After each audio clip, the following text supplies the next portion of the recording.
trait I'm very passionate about. Okay, it's this word called no. I know, nobody likes that word, right? Let's take 4 situations. I'm sure out of those 4, at least 2 you've faced in your life, okay? You worked really hard for a client presentation. You really wanted to meet this client. You finally got the opportunity. You made that presentation, and then he said, "Acha hai, but no." You interviewed this candidate. You felt he was just the right fit for your team. Just the guy you wanted for your team. This guy is going to take your company from here to there. You meet him, you interview him, you spend time, you tell him your goals, everything. He says, yes sir, amazing, this is damn good. Okay, and then you get an email saying, "Sorry sir, but I'm not interested." Or he just doesn't show up on you on the day of work. Third situation. You have an amazing idea. You have an amazing service. You feel you're going to change the world with this. Okay, and then suddenly you get market feedback and it's mixed response. But the word that's keeping you awake at night is no. And the fourth situation, you have an investor meeting. You meet them, you show them your presentation, your sales graph, your this, your that. You get an email back saying, "It's a very good idea, but we are not interested at this moment of time." We will look at you in future. How many of you face situations like that? I faced all 4. In the next 20 minutes or so, I'm going to change the way you look at the word no. And I guarantee you that you will look at it in a completely different perspective. An absolutely different perspective. Only because I can guarantee you that. Because nobody can be more qualified than me. Because I have faced so many rejections in my life that I can actually make a big book out of it. Let's start with one very important no. How many of you were told not to talk in class? All of us are told not to talk in class, right? Pat yourself on the back. You are talented. The system just failed to see your talent actually. Frankly, I feel that if my teachers and my professors had seen my talent to talk in class, they would have nurtured it and not punished it. Because as entrepreneurs, you have to talk, na? I am paid to talk. I go to meetings only to talk. मुझे पैसे मिलते हैं बात करने के. And I don't know why I used to be stopped from talking. In fact, I tell my daughter, please stop. How much do you want to talk about? Let's come to a situation, okay? I want to tell you about, because we're talking about school. So I failed in the 3rd standard. Then I scraped through the 10th standard. I took science. Then obviously I didn't have the qualification to get into engineering or medical. So then I switched to commerce. Okay, let me not go about my further education because you get the drift, right? How it's going. So one day I was sitting in the living room of my house, okay, and I was sitting on the swing and just fine, enjoying myself, watching the traffic go by. There was a Thames going to fly over outside my house. And my dad came in and he sits down. And it was one of those days when you have a teenage son in your house, you want to have one of those awkward conversations with not that good, dirty minds. I'm talking about when he asked me, "So beta, क्या सोचा अपने future के बारे में?" And I'm like, I said, "Dad, you see that hoodie?" It's like, "अच्छा, तुझे pilot बनना है?" So I'm like, "No, Dad, not pilot. तुझे वो male air hostess नहीं बनना है ना?" So I'm like, "No, Dad." And in his mind, he's damn trying.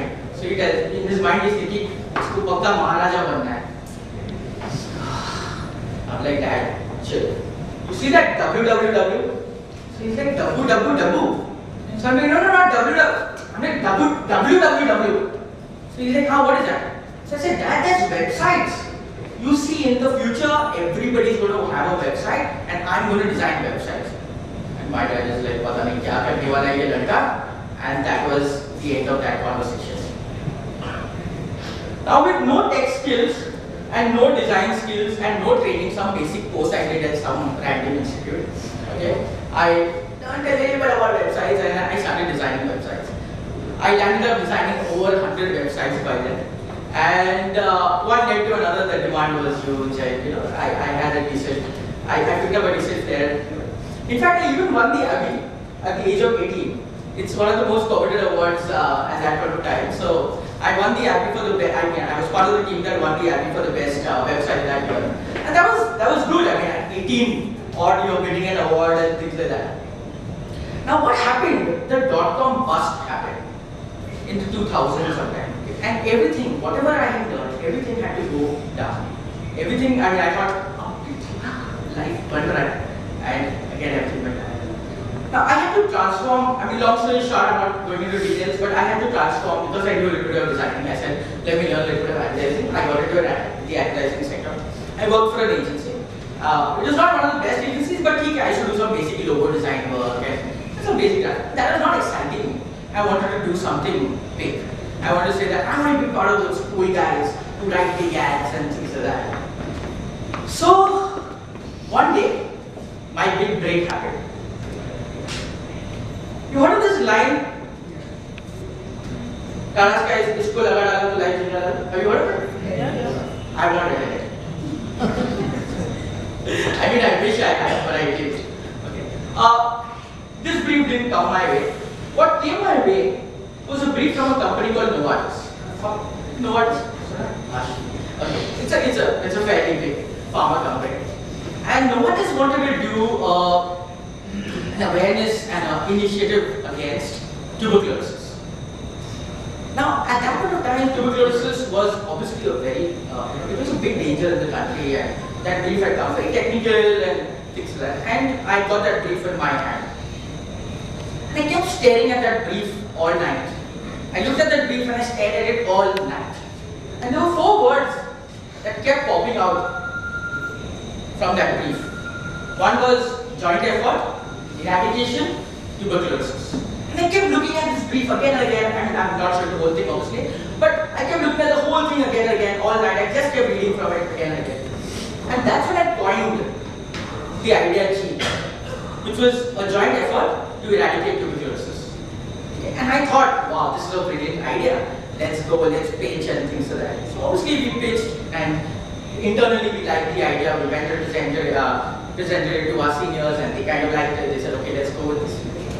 Finally, the day came to present the idea to Novartis. Okay, and we go in, we walk in with our full campaign, we're all excited, and we see that almost the entire panel is full of non-Indians.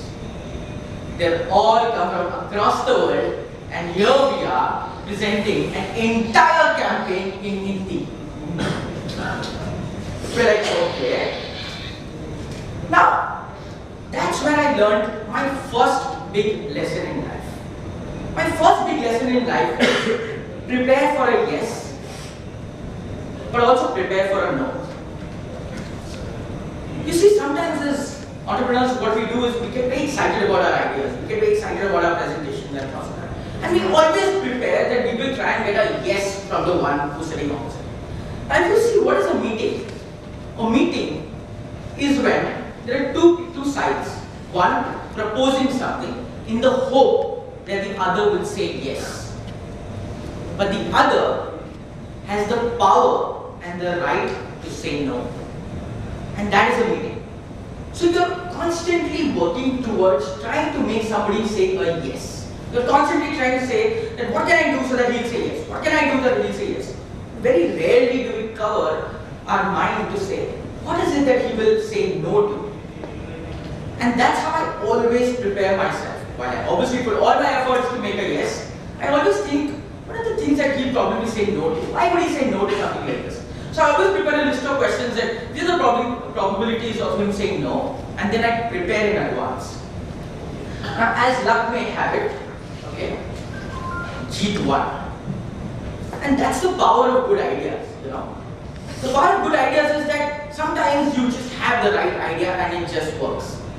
It's been 15 years that Jeet is alive, and it's changed millions of lives, saved millions of people from tuberculosis in the country. And I'm very proud of what I did at Jeet. I feel very happy that because of my campaign, my creativity, my thought process, maybe one person in this world is saved from a deadly disease. Now, very recently, I googled Jeet, okay, and I saw that the government has launched a campaign called Joint Effort to Eliminate Tuberculosis. And I was like thinking of @PMO India, hashtag Mujhe Mere Paise Chahiye, something like that. But I don't have the guts to do that. So anyway, but I was just happy that chalo theek hai, hashtag Kagazim. Right. Now what I did at Jeet gave me an idea of what I call as life-changing creativity. Which means creativity, not for the heck of it. Creativity that helps lives. Creativity that can make somebody's health better. And that's what made me very passionate. It gave me a huge drive. And then my partners and I started a company called Synapse. Now Synapse, like you must have heard in the intro, is a healthcare marketing agency, and we work with a lot of pharma companies and things like that. But when we started Synapse, okay, neither did we have capital, neither did we have infrastructure. We didn't have, I'm not from a family business background as such, and I didn't have funding. What we did have was a small little rented out office, which was at the side of a tire making unit and a horn testing unit. Honestly, we made a छोटा सा office था, where 4 of us used to go and work every day.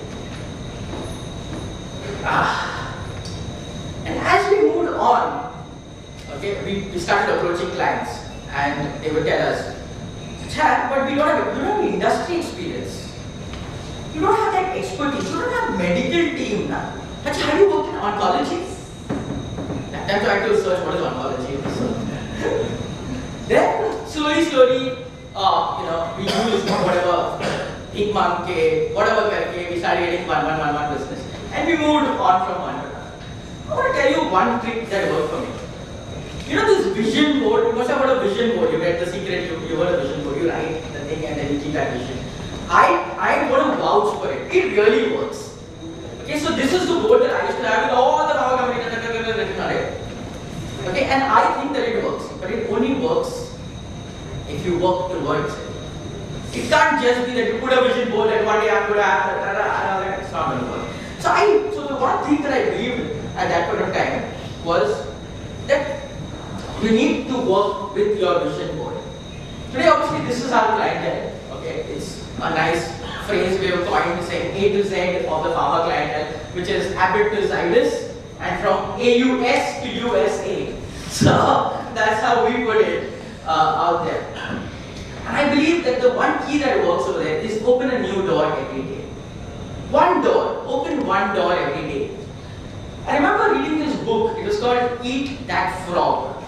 Eat That Frog says that you do the most difficult, if it is a bunch of tasks you have to do the most difficult thing first thing in the morning. So suppose the task was, eat a frog, you eat the frog the first thing in the morning, you've done the dirtiest task, and then you want that.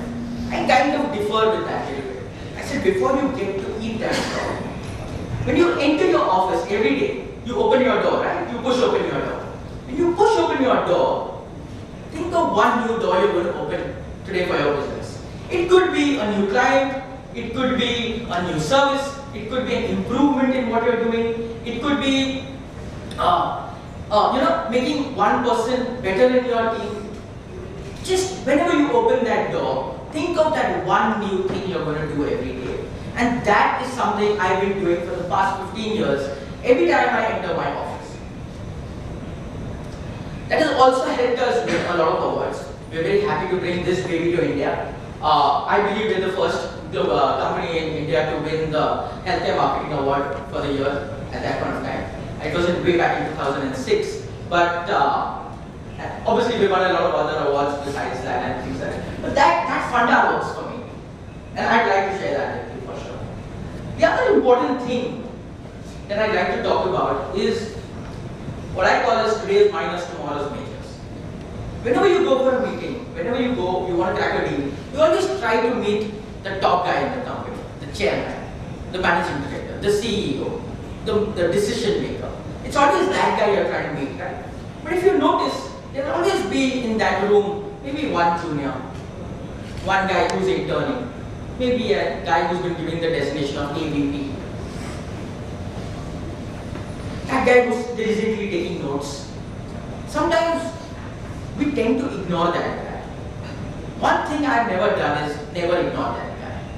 I've always given him that respect. I've always valued his opinion. I've never done like, "Hi, take away. Baat kar raha hu." I never do that. I've always given that respect. That for me has been my biggest investment. It's been my biggest investment, and that investment has done far better than any of my mutual funds, stocks, shares, FDs. Sabse zyada has been this one thing. Because the best part about it is that junior, that intern, that AVP, one day moves jobs. He moves to a better company, he moves to a bigger company, he moves to a better designation. And if you've given him that respect, he takes you along with him. And that's something that has worked for me. It's been a long-term investment. Maybe 10 years back that guy was 22 and he was just out, but today maybe he's 32, he's probably VP, he's taking big decisions, he's got big budgets, he's probably the decision maker at that point in time. And that's something that if you're in business for a long term, it's really worked for me. And that has worked for me whether I moved from one pharma company to another pharma company. It works for me if I was moving from pharma to healthcare, and from healthcare to FMCG, IT, luxury. Wherever I have moved, this is the clientele that we have beyond pharma today. Now, a lot of people tell me, okay, that you built so many brands, and you guys also come from a marketing expo probably, so you're thinking that you need to have some tips for marketing. So I'll give you a few tips that I believe, very generic, but what I believe you should do. First tip is, whenever you're doing creative, or whenever you're doing marketing, be brave. You will always have the idea to say that I will put everything in my hand. I want to say everything. These are all my offices, this is my website, my email ID, my phone number, everything like that. But be brave. Whenever you're in marketing, whenever you're doing a marketing effort, be brave. Try to be remarkable in what you're doing. Try and stand out from the crowd. I know there will always be the safe side where you can say that my product is good for you, and you put a family image, the father, the mother, the grandfather, the grandmother, the grandchild, everybody you want to show. Sabke liye hai, sabke liye. But be brave. Try and find a niche. Make your sacrifices. The first rule of marketing is making a sacrifice. So make sacrifices. What is something that probably if I don't say won't hurt me? Try and be brave in your marketing. The second tip is zig when the others zag. Try and see what your competitors are doing. Is everybody talking the same thing? And then try and say something different. Something that hasn't been said before. It might take guts. So it's a combination of being brave and zigging when others zag. And do that. I'm telling you, that's the only time marketing really works. And the third tip, this is something that we're all spoiled for. And it happens with me very often. That we come up with a very good creative. The client is saying let's be brave. The client is saying let's zig when the others are zagging. But एक काम करते हैं ना, Facebook पे डालते हैं, we'll check कितने likes आते हैं. Then based on the number of likes, we'll decide if we want to launch the campaign or don't want to launch the campaign. Don't always let analytics drive your marketing decisions. You might get 10 likes sometimes, and you're like, hey, probably it's not working. But sometimes you've got to go by your gut. You have to say, I have a good feeling about this. I think this works. Let's just run this and see. So do the combination of all these three, and I assure you, you will see growth happening because of marketing. And ask yourself very seriously, do you do all these three? And I know somewhere in your heart is something, no, yeah, I always go by the safe side. Let's move on.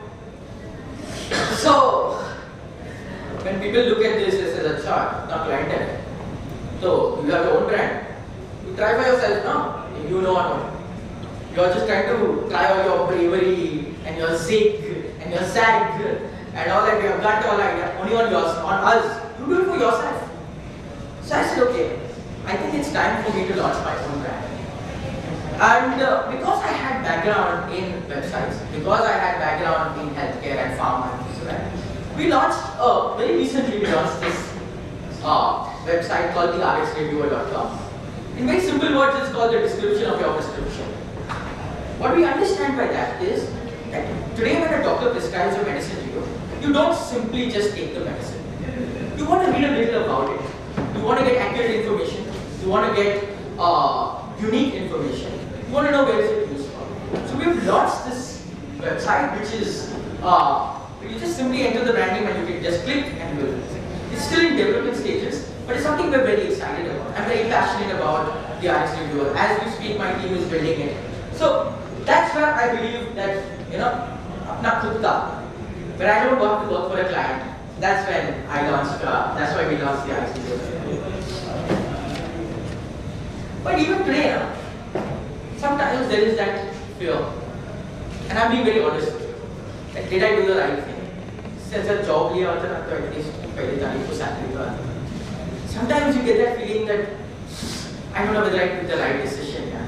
Sometimes you feel you've come a long way, but then you feel there's a long way to go. And sometimes just really keep you awake at night. You're scratching your head and thinking, I think.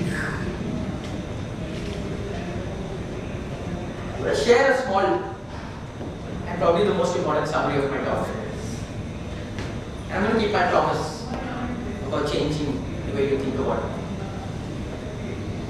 So when you look at the word no, when you hear no, when you feel no, when you see no, you look at it really hard. Look at it really, really hard. Okay? And then you put a small full stop after it. When you put a full stop after something, what does it mean? Take a pause. Take a pause. Take a pause. Look at it. Reflect. Why did it go wrong? Why did that investor say no? Why did that candidate not show up? Why did that client say no to me? Why are they rejecting this?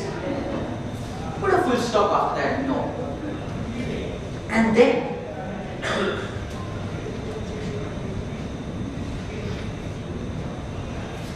put a number on it. And suddenly that no transforms into number 1. I really want to do this. I want each one of you to do it.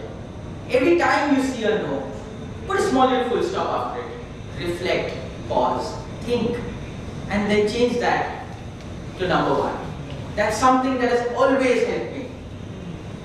Irrespective of whatever situation I have been in, personal, professional, I just take that no. I write down, this client said no, full stop, number 1. And then I put all my efforts to ensure that the next time I face a situation like this, I will ensure that from that no, I become no to number 1. Thank you very much.